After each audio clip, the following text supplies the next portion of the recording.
Hi, this is Mr. Evans. This video looks at the legislation that affects businesses.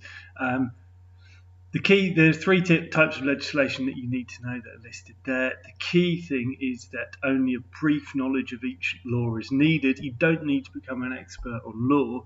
You just need to know the effects that legislation have on business, which I'll try and break down for you in the following videos. So what is legislation?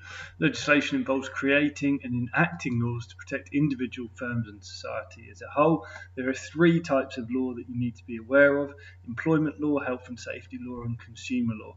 This video is going to focus on employment law. So what are the employment laws you need to be aware of?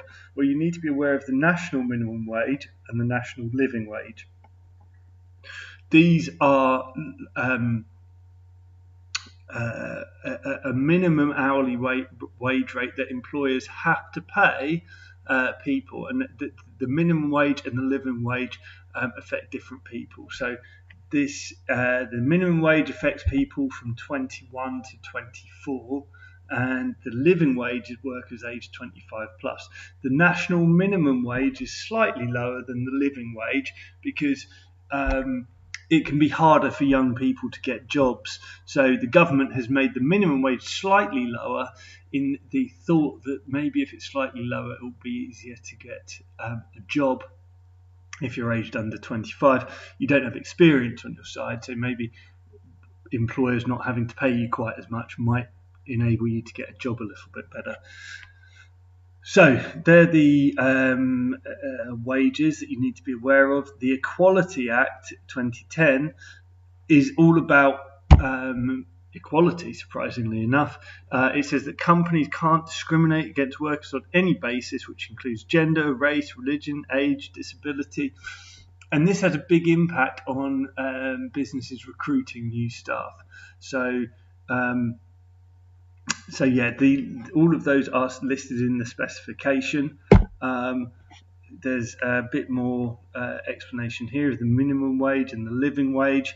You don't need to know about the real living wage, but you can see that the national living wage is slightly more than the minimum wage.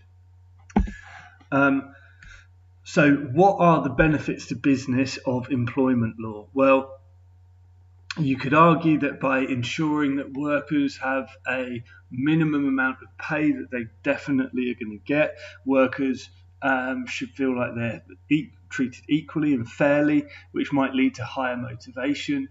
I mean, I don't know if that's a terribly strong argument for the minimum wage, but certainly, if businesses are adhering to the Equality Act, where people are not being discriminated against, that could be a good argument that workers will be more motivated as a result of the business following these laws. Also, research shows that more diverse workforces in terms of age, gender, ethnicities tend to be more creative and more profitable. So there is a business advantage to having a diverse workforce in terms of the age of people you've got working, gender of people, different ethnicities. So businesses can benefit from following that law about diversity. In terms of the cost to business, well, obviously you've got the cost of paying the minimum wage. Businesses have to pay that. They can't pay their workers any less than that. And that can be troublesome for small businesses.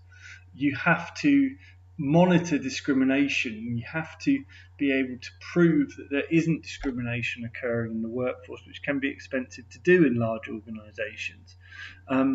And there are increased recruitment costs to businesses because of the legal requirement to advertise roles and ensure there's no discrimination. So, businesses have to be aware of the Equality Act when they're doing recruitment. It can increase their costs because of the legal requirements around advertising roles and ensuring that there isn't any discrimination when people apply for the roles.